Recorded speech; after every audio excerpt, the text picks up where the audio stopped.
A late-night power outage over the weekend in Whitehorse may have provided the perfect opportunity for a thief. A unique and valuable carving was stolen from the Canada Games Centre early Saturday morning. Al Foster has details of the daring robbery.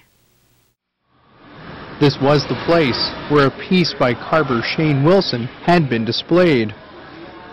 The work features a moose skull with elaborately carved antlers. It's valued at $50,000 and took over 3 years to create. When the Canada Games Centre was built, one of its purposes was to serve as a place to publicly display northern art. The centre had amassed an impressive collection.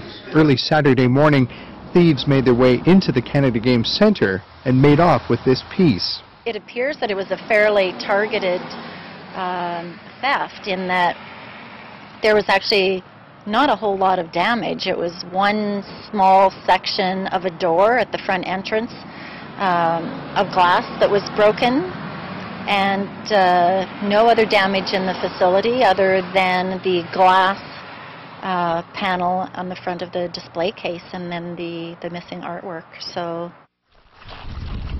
Shane Wilson's antler carvings gained national attention during the 2007 Canada Winter Games. His work made up the bases of the 3 torches that traveled across the north. The torches were featured in the Canada Games opening ceremonies. Several art dealers in Whitehorse believe Wilson's notoriety, along with the uniqueness of the stolen piece, means the thief may try and resell it to a collector outside the territory. One dealer even suggested that it might end up for sale on eBay. The theft took place during a major power outage in the southern Yukon, one of several outages over the last few months.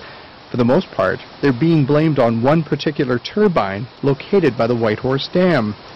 The theft of this art piece shows how vulnerable parts of the city can be if there's not a reliable source of power. We're frustrated that this has been happening too many times for our liking, and I know that Yukoners are frustrated. And so what the staff have decided to do here, management, is sit down and take a good hard look at that unit and try to figure out what we can do to improve the reliability. Meanwhile, the Canada Games Centre staff is also taking a long, hard look at its operations to see what can be done to improve security during a power outage. Any security tapes that were filmed during the robbery have been turned over to RCMP. The content of those tapes is not known at this time, but considering the theft took place during a power outage, those tapes likely won't provide many clues to who is behind this brazen theft. Al Foster, CBC News, Whitehorse.